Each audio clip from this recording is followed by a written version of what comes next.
And we are back, everybody. This is From the Pocket, coming at you on a Thursday, coming at you fresh off of our Monday episode where I went through and talked about what I think are some of the most interesting questions going into this draft. We covered a lot of teams. We covered just a few big picture concepts, talked about some trade options as well. I thought it was a pretty informative episode, so if you haven't heard it, I would go check it out. Today, though, we're not going to spend as much time on the intro as we did last time. If you want to kind of hear more about the plan over the next few weeks, I also encourage you to go listen to that episode. Today, we're going to be talking about concerns, the biggest concerns going into the draft. Now, full disclosure, when I was creating the idea for this episode, I really originally was going to focus on kind of mistakes, right? Mistakes that I could see teams making. But I thought that was probably not a very fair way to talk about this because, you know, you can never really just truly know. So, like, being able to say definitively, like, this team did this and it was a mistake.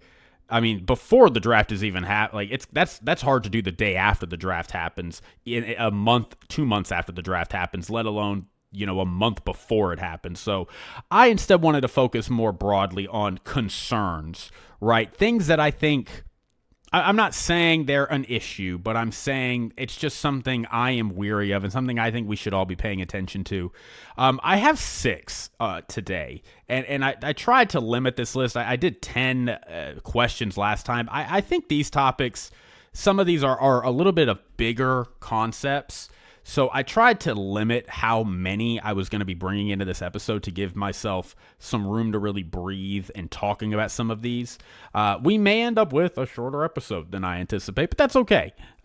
We might not. So without further ado, we'll go ahead and start. The first one I want to talk about, this is probably a normal thing every single year, but, you know, living in the moment that we are in, I feel like there are so many players getting hyped for potential first-round grades that have glaring questions about whether or not they can do some real fundamentals of the job. And, you know, some that come to mind for me, right? Zachariah Branch is getting a lot of talk. I think a very skilled gadget player. You're going to try to get him the ball very quickly and let him make runs after the catch. He's not really a guy that's going to be able to go to that second and third level and consistently win the ball for you. Amonro Freeling had some really good grades, did really, really well in this past season, but has some real consistency issues and questions. You have a player that I really love, honestly, but I mean, I'm skeptical, right? Keldrick Falk out of Auburn. Keldrick Falk, just in the research I've done, I've really enjoyed his tape, and I've loved what I've seen from him. He has a lot of traits, a lot of the athleticism. I mean, he is a freak of nature, and he is incredibly young.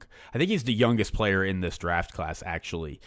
He's not a good pass rusher, though, and he's playing edge, and if you take him as an edge, like, you know, you could have like a little bit of a, not comparing him apples to apples necessarily, but like a Kwity Paye in terms of like their build and whatnot, but like, you know, Kwity Paye is not somebody that's going to be able to go get the quarterback for you consistently. Kwity Paye is somebody who is setting the edge and helping you in the run.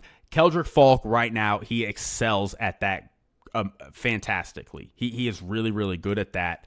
But, like, if you're going to draft him in the first round, which some people are mocking him to go in the later first round, you're really taking a shot as to whether or not he will actually develop into a competent, really consistent pass rusher. Because there's just, outside of, like, some of his physical traits, there is just not much, and his age, which, again, is why it's kind of a question. There's really not, like, anything that would tell you he can do this at a consistent level at the NFL level. So, and again, you know, kind of to wrap it up here, like a C.J. Allen, after Sonny Styles, it feels like C.J. Allen is the next guy. He's very, very smart. He's very, very intelligent, and he allowed my understanding again. Like I'm not sitting here spitting text verse to you on what these prospects do and don't do well, but what I've consistently heard and what I've consistently seen from him in my research is he allowed Georgia to do a lot of the stuff they wanted to do. He is a very intelligent player, but he does lack a little bit on the physical side, and he's not that great in coverage. He is undersized. So, he is a guy that, like, people are mocking the Cowboys to take, like, 12th overall or something. Like, I mean, this is a guy that has a clear deficiency in his game. And, I mean, he could be going in the top half of the draft. Some people even have him in top 10. So, it's just things like that. Like, I know these are questions that come up every single year with certain prospects, but it just feels like there are a lot of players that, like, more than usual, that we are talking about, man, this guy is so good at this thing that it will carry him into probably getting drafted higher than he normally should be. And we're gambling on the idea that we can cover up the deficiencies that are glaring in his game. So very interesting and curious to see what happens with that in particular. But those are things I'm paying attention to is how do these players that have these clear deficiencies get graded, and how are they being taken, and where are they being taken? So something to pay attention to. We could go ahead, actually. I think we could stay on this topic. Another thing that I think is a bit of a concern with a lot of these players, especially with the way that defenses in particular are kind of changing in the NFL. I feel like we're in a little bit of a transition period with defenses in the NFL. Obviously, I talked about with the Seahawks what they did on the last episode. I talked about how a good question is how Seattle's defensive success could change how other teams build out their defenses. I think everybody loves to get like this Micah Parsons style player, right? This guy, Micah was a bit of an off-ball linebacker, but felt like we could put him anywhere we needed to on the field. And then we find out, oh, he's actually a freak of nature at rushing the passer, so let's just make him a full-time pass rusher. I feel like teams are really looking for that kind of player. I think a lot of people think that's what an Arvell Reese could be. Even a Sonny Styles, not like in the edge department, but Sonny Styles is, somebody who is 6'5", runs a 4.3, has a freakish athletic streak to him, played safety. He's going to be a candidate to line up, I think, in slot even sometimes for some of the teams, whoever ends up taking him. But at some level, you end up with this concern that we ended up seeing really materialize with Isaiah Simmons a few years ago, right? Isaiah Simmons was very similar, where this freak of nature athlete, oh my God, we can put him anywhere we want. This guy is so awesome. And you find out that it is a bit of a fine line, and I've heard Trevor Sikkema on the Stock Exchange kind of put it this way, and I think it's a great way to put it. It's a fine line between a player who excels at everything and a player who really doesn't actually have a home. And you want players who excel at everything, but you also want to make sure that they have a home base. They have a place that they can go home to, because at some point they are going to struggle in the NFL, especially their rookie season. And what you want to be able to do is put them back where they need to go, where their home is, where they excel, and start rebuilding from there and build that confidence back up, and then let them slowly but surely kind of work their way back out again. And if you have a player who, again, like Arvell Reese is a bit of a concern on this for me. Like, what is Arvell Reese's home? Is it outside? It's not edge, right? If we're going to move him to edge, it's okay, well, we're kind of doing this because we just like the physical tools and we think we could turn him physically into an edge rusher. And he wants to be an edge rusher. Of course he does, because edge rushers get paid more. They go higher. Like that is textbook what his agent should be telling him to do. But, if we can't make him an edge rusher, outside linebacker is a hard position for rookies to play, even if that's like what they do in college. And you're going to be having this guy who, okay, we're going to make him an edge. And then if that doesn't work, we're going to put him back at outside linebacker. And it's like, okay, I'm even not really comfortable here, because I feel like there's a lot happening at the NFL level, and I haven't seen a lot of NFL football yet, so I feel like I'm kind of behind. That is a real concern for some of these players. Now, for somebody like Sonny Styles, I don't think he'll be another Isaiah Simmons. I think Isaiah Simmons was, the way I've heard it described, and I'm not picking on Isaiah Simmons. I'm just kind of saying the way I've heard it described. Isaiah Simmons is more of an athlete than like a football player, right? And whereas Sonny Styles, my understanding from everything I've ever heard about him is he has that like linebacker sense that you just kind of can't. You either have it or there's just some things you either have it or you don't. Like my understanding is Isaiah Simmons just didn't have that. He was just a freak athlete who played football, whereas Sonny Styles is a football player. So I'm not so worried about that with Sonny Styles. Arvell Reese, it does kind of scare me. Just these players that, oh, well, I can put them anywhere. And then you find out you really actually can't put them anywhere because they don't have a home base. They don't have a thing that they just excel at. And it can create a lot of problems. So very, very, I'm wanting to watch and see how that develops with certain players. There's a few players in this draft, I think, that really have that challenge. And again, it's going to be very interesting because you have such an interest now in these, again, you look at the Seattle defense where it's like their corners and their safeties all almost act as hybrids, and they can play in the box and they can play on the line. And so you're having a league where everybody wants to have their player be able to do multiple things. And you have some players that in theory could do that in this draft, but ultimately, if they end up homeless, for lack of a better word, you're kind of SOL in terms of that pick. So something to pay attention to. The other thing I wanted to talk about was Jeremiah Love. I didn't get a chance to talk about this. Jeremiah Love could have easily gone in my interesting questions segment last episode, but I wanted to save it for this because I am concerned, not about Jeremiah Love. Like, I think Jeremiah Love is a stud of a player. I think he rightfully is being called one of the 2 or 3 best players just overall, regardless of position in this draft. I think he absolutely is that and warrants that. But I do worry that so on one hand, I love the idea of somebody like the Titans or the Giants drafting a Jeremiah Love because they have young quarterbacks. You get a blue chip weapon to pair up with your young quarterback. You take a lot of pressure off your quarterback. You make your offense that much more dynamic. And I love that idea. But on the flip side, we have a lot of time-tested history with Saquon Barkley, even going back that far, or what we saw with Ashton Genty last year. These teams that take these blue chip running backs that are not ready to take a blue chip running back. And a running back can really act as an accelerant, right? If you are a team that is a really complete team or a really complete offense, right, and you go get somebody like a Jeremiah Love or like what the Cowboys did when they took Zeke Elliott. Like, the reason the Cowboys were picking that high in 2016 was because Tony Romo got hurt the year before and they won 4 games. That offense was much better than that 4-12 record would indicate. They just lost their quarterback.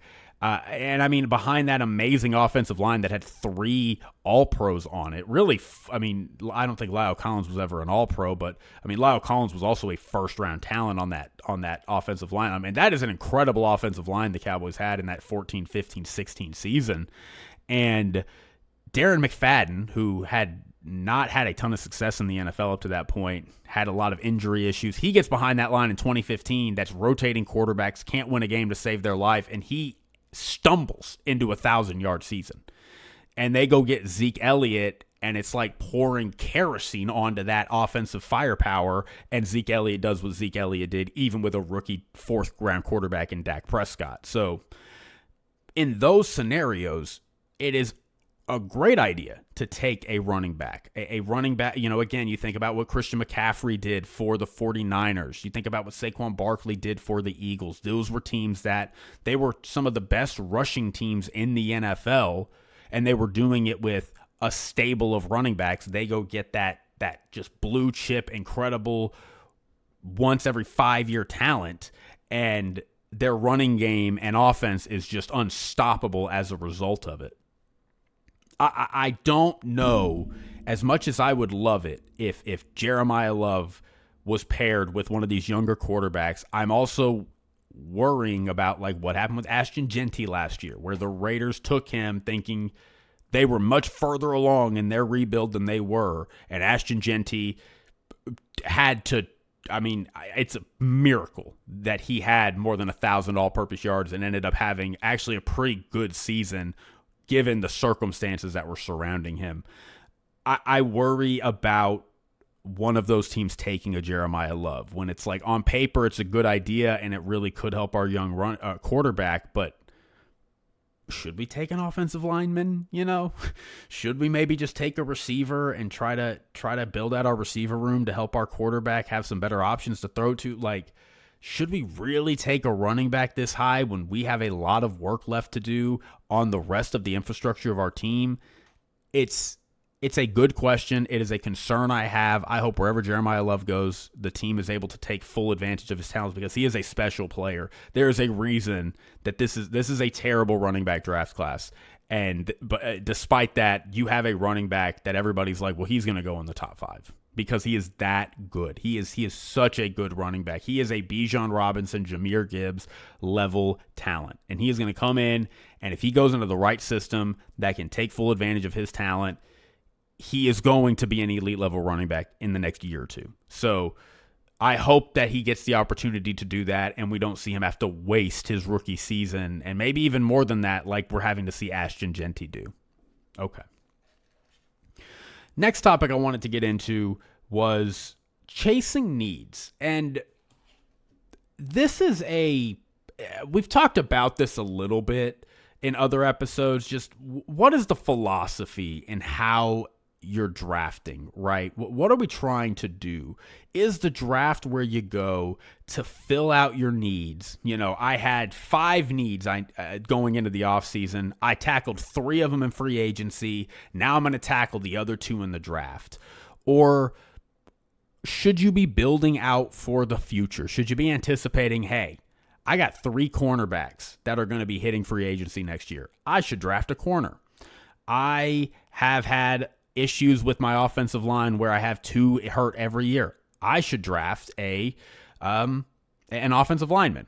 The Buccaneers last year, I have Mike Evans and Chris Godwin, and I have Kate Otten, and I need help on my defense.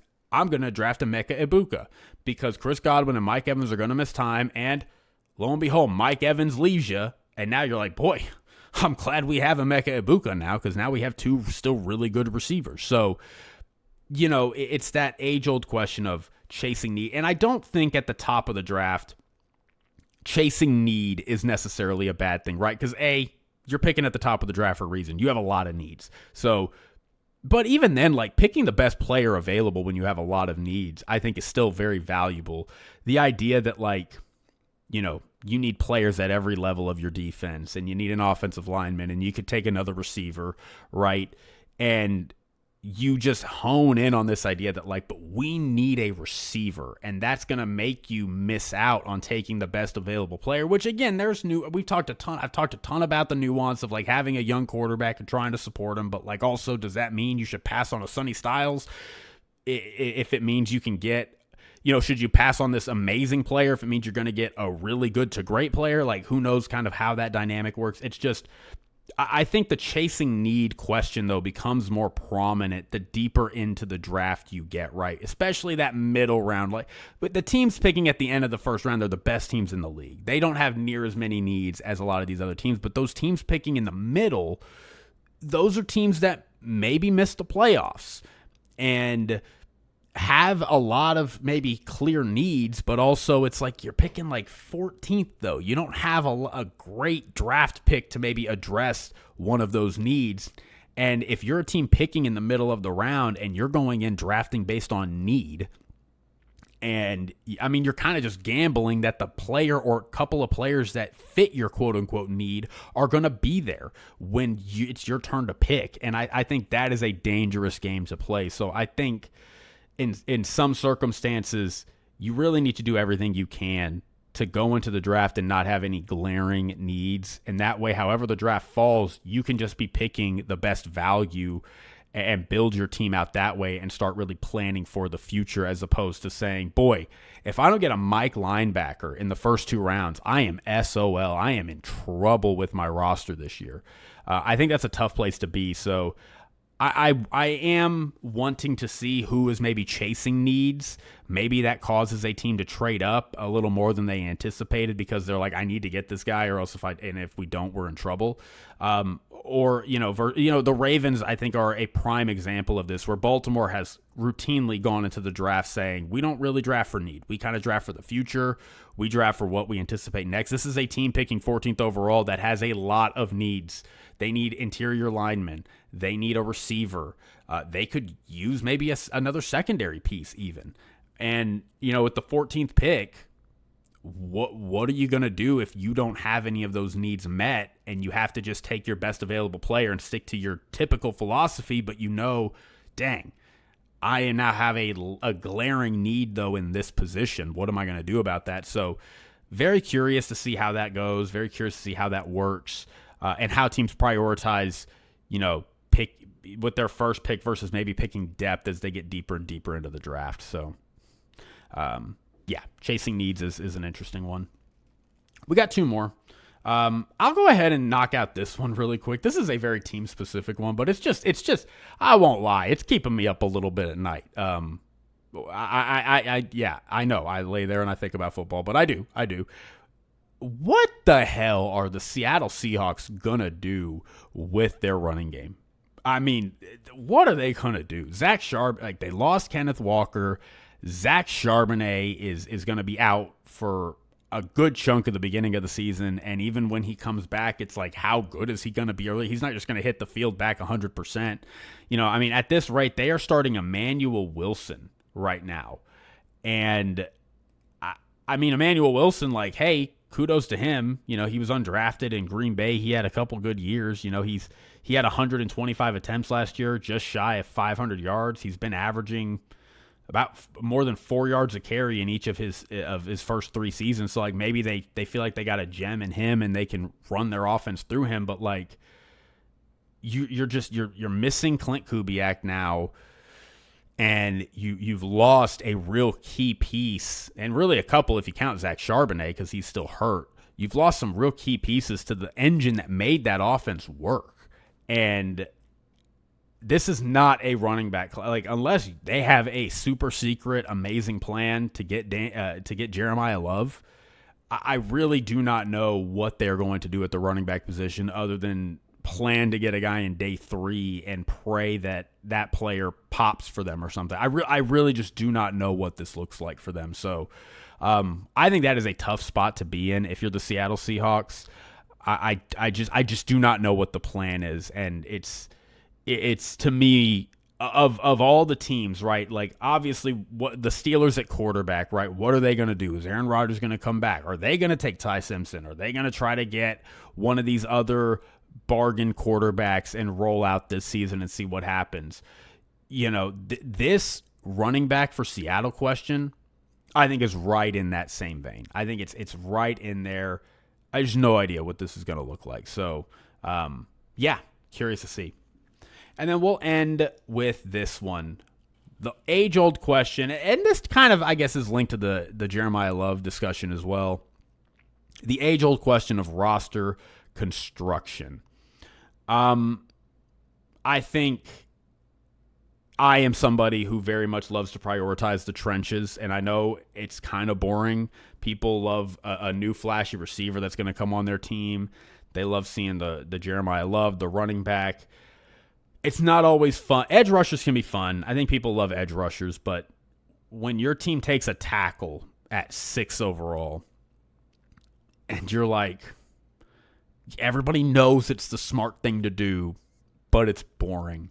I'm curious how many teams are really going to prioritize the trenches early on if we are going to have, because, again, you look at the top of the draft, the Cardinals, the Browns, the Titans, the Giants, even the Commanders, maybe. These are all teams that really could use another piece on the offensive line.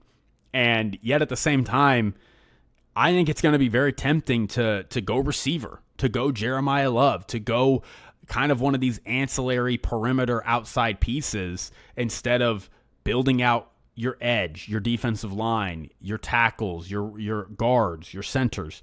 And I think, to be honest, that is how a lot of teams end up routinely being in the top 10 over and over and over, is they don't build out their roster in the traditional proper way that you probably should. So with these teams that have a lot of needs up at the top, I think it's going to be pretty interesting to see how these teams prioritize building out their roster and what they start doing, because I think an offensive line investment is a team saying we are investing in the future, and kind of right now, but more so in the future, right? If the Browns take their left tackle, right, they have 5 guys that they probably feel good about, but like nobody to really slide in at that left tackle position, not an obvious player at least, right? Taking a left tackle is them saying, we are prioritizing the future of this team, and we're getting a cornerstone piece that we at a premium position that we expect to be here for years to come. And I think taking a receiver is fun and sexy, and oh, cool, the Browns are going to have a fun new receiver to throw to. But I just don't think that's going to help your team long term the way taking an offensive lineman or an edge will. And I'm not saying that the Browns should be taking an edge player, but like just generally speaking about teams in the league, you should be trying to address those needs if you can. And I feel like, really, like, who is talking about the Titans needing an offensive lineman? Like, the Titans need offensive line help. The Giants need offensive line help. And, like, nobody's talking about them needing that. I think it's a very weird discussion. I have to imagine those teams are painfully aware of the state of their offensive line. So, you know, I think they might surprise some people and take an offensive lineman. Again, it goes back to that everybody thought that the Chargers were going to take Marvin Harrison Jr. and they took Joe Alt, which everybody who paid attention to the Chargers was like, yeah, of course. You thought Jim Harbaugh was going to spend a top 6 pick on a receiver? No, of course not. So, and, you know, to maybe complicate the picture a little more, there is not a Joe Alt in this draft, right? So, you know, it's all fun and nice to be like, you should do this. You should eat your meat and potatoes, and you should draft a lineman and build your offensive line. But, like, if you're like, I don't know, I think the receiver here at this spot is better than this lineman, you're telling me I should just take the lineman because it kind of gets a little muddier. So curious to see just how these teams prioritize and build out their rosters. I think it's the age-old question, and I'm curious to see what the approach is. So those are all the topics I wanted to get into today. We ended up right at around 30 minutes, so all in all, pretty good. I will let y'all go, but again, I appreciate you rocking with me this week. We'll be back on Monday to talk more draft stuff, so definitely more to come. Got a couple of weeks left, and then it is draft week, baby. We're getting into mocks. We're getting into the live stream. We're really going to be breaking down what these teams I think could be doing, where these players could be fitting and going. Want to get in at some point to talking about some of the gems that I've really enjoyed learning about as I've gone through my research into this draft class. So until next time, take it easy, take it sleazy. Give me a like, comment, share, subscribe. Talk about me with your friends. Tell me what you think. What are some of the concerns you have maybe about your team or about the league in general going into this draft? Let me know. But until next time, appreciate you. All right. Have a good week. Bye.